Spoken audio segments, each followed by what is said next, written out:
कि जो अनर्गल बातें हो रही हैं संविधान बदलने की, संविधान के पीछे समाज खड़ा हुआ है, ये संदेश देना भी हमारी आपकी सबकी जिम्मेदारी है। ऐसी कोई बात कोई ना कहे जिससे बाबा साहब अम्बेडकर के अनुयायी उससे नाराज हों, रुष्ट हों, और उसके बदले में एक दूसरे के सामने आ जा करके एक दूसरे के सामने खड़े होने की स्थिति अगर पैदा होती है तो ये निश्चित रूप से टकराव की स्थिति देश में नहीं होनी चाहिए। पिछले दिनों जो माहौल बना है, निश्चित रूप से कुछ धर्मगुरु या कुछ दूसरे लोग, जो मैं कहूँगा कि उनको संविधान विरोधी लोग, भारत विरोधी लोग मैं कह सकता हूँ,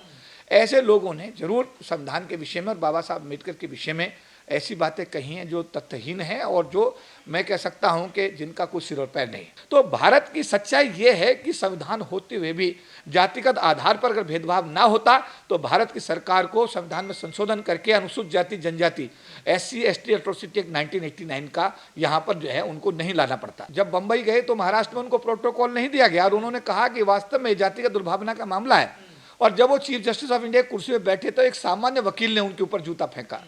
तो अगर चीफ जस्टिस ऑफ इंडिया जो भारत के राष्ट्रपति को शपथ देता है, अगर उसकी स्थिति ये है और जब तक इस देश में जातिगत भेदभाव रहेगा, सामाजिक आधार पर समता और समानता नहीं मिलेगी, तब तक इस देश के अंदर अनुसूचित जाति जनजाति समाज का आरक्षण जारी भी रहेगा। बाबा साहब अम्बेडकर आर्थिक आधार पर प्रावधान करके नहीं गए रिजर्वेशन का, वो सामाजिक विषमता के आधार पर, सामाजिक भेदभाव के आधार पर कर गए हैं। हिंदू राष्ट्र बनाने की मांग करना या ऐसी कल्पना करना भी सीधे सीधे भारत के संविधान के उन प्रावधानों का उल्लंघन है जो भारत को धर्मनिरपेक्ष होने का प्रमाण पत्र देता है। देखिए, संविधान के बदलने के बारे में कल पूर्व चीफ जस्टिस ऑफ इंडिया का बयान मैंने पढ़ा, उसमें साफ तौर पर लिखा है कि सुप्रीम कोर्ट ने ऐसी व्यवस्थाएं की हैं कि भारत का संविधान की मूल भावना को और मूल स्ट्रक्चर को नहीं बदला जा सकता। इवन संसद भवन के संसद के पास यानी पार्लियामेंट के पास भी पावर नहीं है कि संविधान को बदल सके। संविधान में संशोधन करने का अधिकार तो संसद के पास है, पार्लियामेंट के पास है, पर संविधान को बदलने का अधिकार संसद के पास भी नहीं है। तो ऐसी बात अनर्गल बातें करना मुझे लगता है कि उनका कोई औचित्य नहीं है और ऐसी बातें करने से लोगों को बाज आना चाहिए। और फिर मैं कहता हूं कि देखिए, इस देश के अंदर करोड़ों की संख्या में बाबा साहब अम्बेडकर के अनुयायी हैं, संविधान को मानने वाले हैं। भारत एक धर्मनिरपेक्ष राष्ट्र है, भारत में सबको अपनी अभिव्यक्ति की आज़ादी है।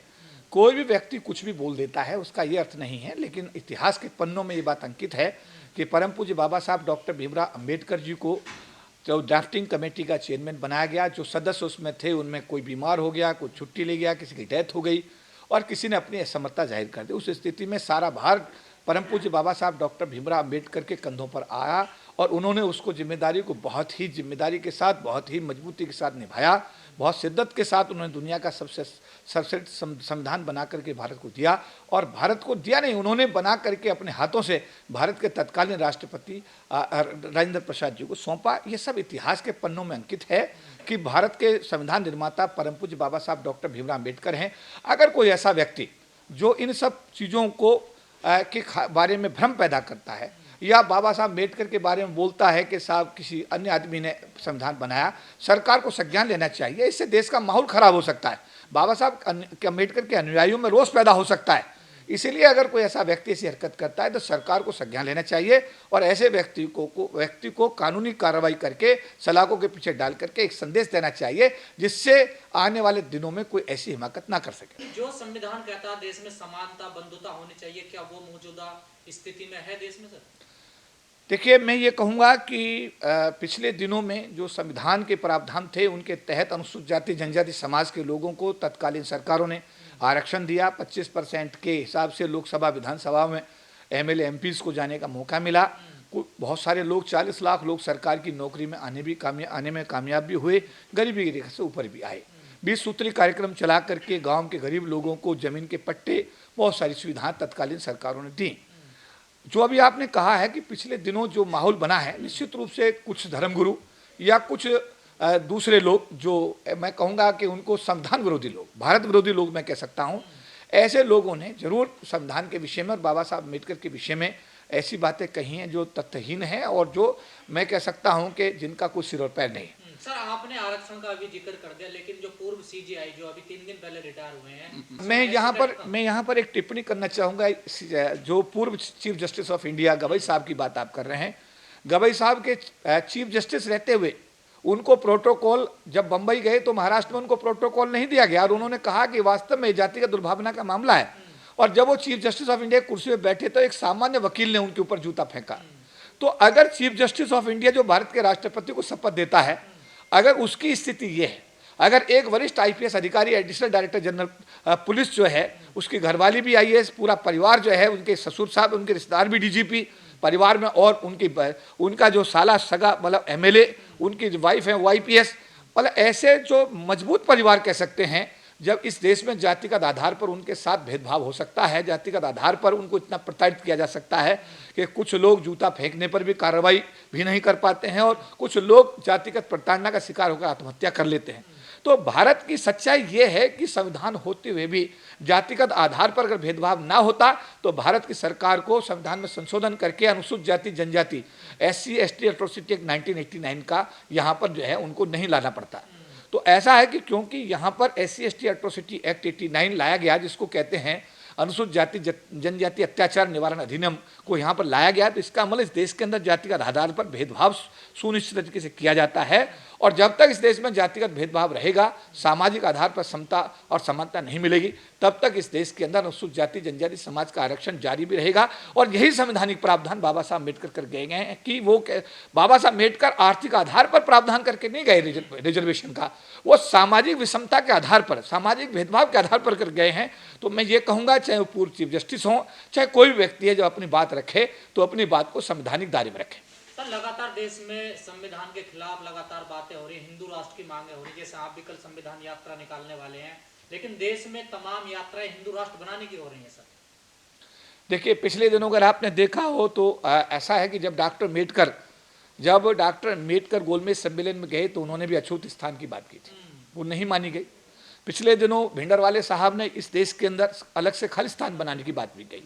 वो भी नहीं मानी गई, क्योंकि धर्मनिरपेक्ष राष्ट्र है। अगर कुछ ऐसे लोग जो हिंदू राष्ट्र की मांग कर रहे हैं, तो मुझे लगता है कि ये देश संविधान में धर्मनिरपेक्ष शब्द इस्तेमाल हुआ है, यानी इसमें हर धर्म का व्यक्ति रह सकता है। तो हिंदू राष्ट्र बनाने की मांग करना या ऐसी कल्पना करना भी सीधे सीधे भारत के संविधान के उन प्रावधानों का उल्लंघन है जो भारत को धर्मनिरपेक्ष होने का प्रमाण पत्र देता है। तो ऐसी स्थिति में जो तत्व इस टाइप के हैं, वो देश का माहौल खराब करना चाहते हैं, देश में अराजकता फैलाना चाहते हैं, तो मैं उनसे अपील करूंगा कि वो भारत के नागरिक हैं, भारत के संविधान से संचालित होना उनके लिए बाध्यता है, और उसके बावजूद भी अगर संविधान का उल्लंघन करके कुछ लोग ऐसी हिमाकत करते हैं तो उनको उससे बाजाना चाहिए, और बल्कि इसके उल्टे उन्हें भारत राष्ट्र कैसे सबल हो, मजबूत हो, उसके लिए काम करना चाहिए। क्या संविधान बदला जा सकता है सर भारत में? देखिए, संविधान के बदलने के बारे में कल पूर्व चीफ जस्टिस ऑफ इंडिया का बयान मैंने पढ़ा, उसमें साफ तौर पर लिखा है कि सुप्रीम कोर्ट ने ऐसी व्यवस्थाएं की हैं कि भारत का संविधान की मूल भावना को और मूल स्ट्रक्चर को नहीं बदला जा सकता। इवन संसद भवन के संसद के बाद यानी पार्लियामेंट के पास भी पावर नहीं है कि संविधान को बदल सके। संविधान में संशोधन करने का अधिकार तो संसद के पास है, पार्लियामेंट के पास है, पर संविधान को बदलने का अधिकार संसद के पास भी नहीं है। तो ऐसी अनर्गल बातें करना मुझे लगता है कि उनका कोई औचित्य नहीं है, और ऐसी बातें करने से लोगों को बाज आना चाहिए। और फिर मैं कहता हूँ कि देखिए, इस देश के अंदर करोड़ों की संख्या में बाबा साहब अम्बेडकर के अनुयायी हैं, संविधान को मानने वाले हैं, और मैं तो कहता हूँ कि भारत की अगर 140-50 करोड़ जो भी आबादी है, वो सब भारत के संविधान से संचालित होती है और उससे लाभान्वित होती है। ऐसी कोई बात कोई ना कहे जिससे बाबा साहब अम्बेडकर के अनुयायी उससे नाराज हों, रुष्ट हों, और उसके बदले में एक दूसरे के सामने आ जा करके एक दूसरे के सामने खड़े होने की स्थिति अगर पैदा होती है, तो ये निश्चित रूप से टकराव की स्थिति देश में नहीं होनी चाहिए। और हमें भारत के संविधान के प्रावधानों का आदर करके हमें अपनी दिनचर्या को हमें अब चलाना चाहिए। यहाँ बहुत सी चर्चा है, तो कभी संविधान कोई बदल नहीं सकता, न संविधान बदला जाएगा। हम सब लोगों का एक जातीय फर्ज बनता है कि हम सब लोग आकर के संविधान यात्रा में सम्मिलित हों और अपनी बात रखें। जैसा अभी भाई के भी चौधरी जी ने कहा कि हम जितना भी एजेंडा है उसको इसी के माध्यम से, जितनी भी दलित उत्पीड़न की या कोई डिमांड या कोई किसी किस्म की भी चीज़ है, उसको रख करके हम सरकार को उससे अवगत कराएं, यही हमारा ध्येय है। और बाबा साहब के संविधान को जीवित रखने के लिए हम सभी देशवासियों का ये कर्तव्य है, क्योंकि बाबा साहब ने इस देश को जो जितना बेहतर संविधान दिया, आज 75 साल भी ये देश संविधान के द्वारा संचालित होता है, गवर्नमेंट सरकार किसी की भी रही हो, लेकिन चूंकि संविधान के तहत संविधान के दायरे में रह करके वो कार्य करती हैं, इसलिए ये देश सुचारू रूप से चल रहा है। और मौजूदा गवर्नमेंट पे बड़े आरोप लगते हैं संविधान को लेकर, खासकर विपक्ष तो रोज लगा ही रहा है सर। देखिए, मैं इसके बारे में कहना चाहूँगा कि ये आरोप प्रत्यारोप तो विपक्ष और यह पक्ष चलता रहता है, लेकिन संविधान एक इस देश का संविधान इस वर्ल्ड का सबसे विस्तृत संविधान है और ये संविधान सबसे बड़ा लोकतंत्र जो है सबसे बड़ा इस संविधान से ही संचालित हो रहा है पूरे भारतवर्ष में। ये कभी भी चेंज नहीं होगा और कोई भी सरकार इतना जो है कभी भी इसको चेंज करने का वो खतरा नहीं उठाएगी।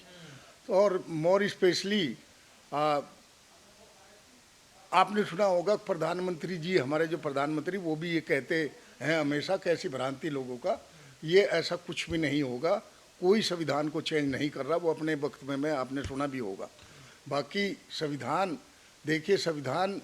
इतना बेहतर संविधान वर्ल्ड में किसी का नहीं है। हमारे पड़ोसी देश में देखा होगा, बांग्लादेश में क्या हो रहा, पाकिस्तान में क्या हो रहा, चूँकि वहाँ का संविधान इतना कमज़ोर है, वहाँ का एक चीफ ऑफ आर्मी स्टाफ भी एक प्राइम मिनिस्टर को वहाँ के उसको उठा करके बंद कर देता है, खुद सत्तासीन हो जाए। यहाँ ऐसा नहीं है, चूँकि इस संविधान में बाबा साहब की सोच वो ऐसा सब कंपार्टमेंट बने हुए हैं। संसद क्या करेगी, कार्यपालिका क्या करेगी, विधायिका क्या करेगी, जुडिशरी का क्या दायरा रहेगा, संघ और स्टेट में क्या सिस्टम रहेगा, और इसमें जो मौलिक अधिकार हैं वो इस संविधान की आत्मा है। इस देश की आत्मा, मौलिक अधिकार जो संविधान में है, उसके अनुसार यहाँ का हर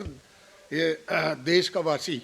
जो पंथ निरपेक्ष है, वो धर्मनिरपेक्ष है, समाजवादी है और सब सेक्युलर है, तो उस हिसाब से जो बाबा साहब ने इसको संजोया है, जैसे एक माला में एक धागा जो है माला को परो करके रखता है सभी देशवासियों को, उन्होंने संविधान के तहत संयोजित कर रखा है। सभी लोग संविधान के दायरे में रह करके कार्य करते हैं। संविधान कभी चेंज नहीं होगा और ऐसा जोखिम कोई भी सरकार नहीं उठाएगी। और मेरा ऐसा मानना है कि जब तक ये संविधान इस देश में जिंदा है, ये 100% ये देश विश्व गुरु बनेगा और उसी संविधान के दायरे में रह के बनेगा। जिस दिन इस पर कोई खतरा बन रहा है तो सर्टेनली इसका खामियाजा पूरे देश को भुगतना पड़ेगा। मैं ये अपील करूंगा कि कल